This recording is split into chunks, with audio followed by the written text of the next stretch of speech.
اعوذ باللہ من الشیطان الرجیم بسم اللہ الرحمن الرحیم اللہم صلی علی محمد و آل محمد۔ میرے تمام سننے اور دیکھنے والے مومنین اور مومنات کو میری طرف سے اور میرے چینل ناطق قرآن کی جانب سے السلام علیکم۔ حضرت امام جعفر صادق علیہ السلام کا ارشاد گرامی ہے کہ ایک روز جناب سرور کائنات حضرت محمد مصطفیٰ صلی اللہ علیہ وسلم حضرت سلیمان محمدی کی عیادت کے لیے گئے جبکہ وہ مریض تھے۔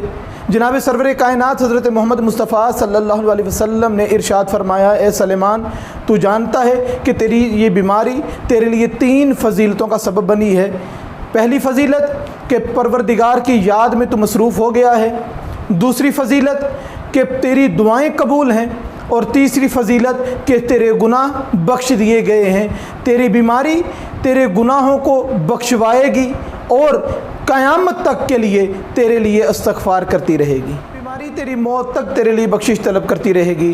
پروردگار سے دعا ہے کہ پروردگار تمام مریضوں کو شفائے کاملہ اور عاجلہ عطا فرمائے۔ خاص طور پہ یہ جو وبا کرونا کی پھیلی ہے، پروردگار کل انسانیت کو اس سے اپنی حفظ و امان عطا فرمائے۔ بالخصوص مومنین اور مومنات کو جہاں جہاں پر بھی دنیا میں آباد ہیں، پروردگار شفائے کاملہ اور عاجلہ عطا فرمائے۔ وما علینا الا البلاغ المبین۔